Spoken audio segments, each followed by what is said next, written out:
I have a new Range Rover Evoque here.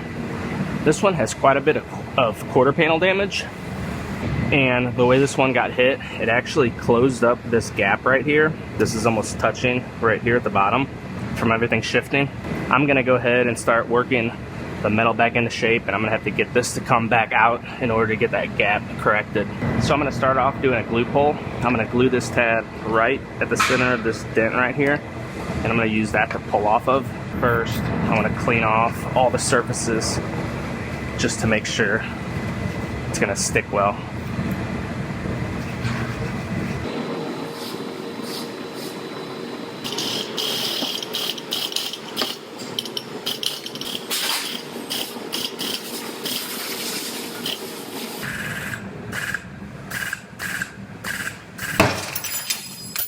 Now you'll be able to watch as I pull this out right here, you'll be able to watch this gap move.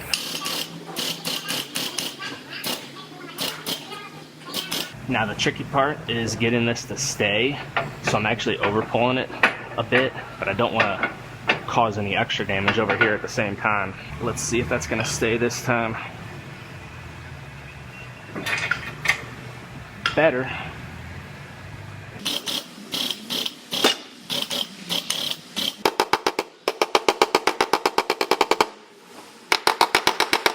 So I got the gap pulled out to where it's nice and even, just like it's supposed to be.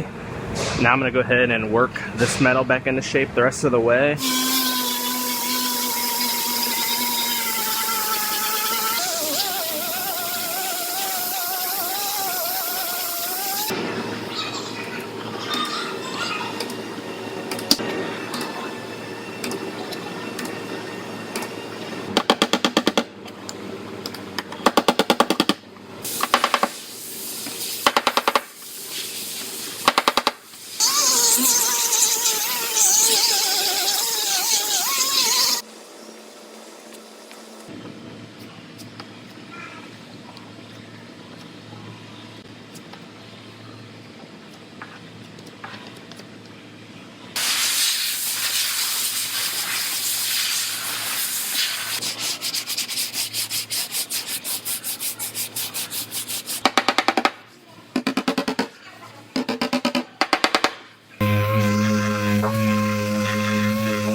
So I went ahead and I fit all of this together just to make sure everything's lining up properly. And everything's looking good. My door gap is good. Bumper lines up nice and even, as well as the taillight. So this one is ready for primer. I'm gonna pull the bumper and bumper bracket back off, pull the taillight out, and I'll be able to get this one primed up.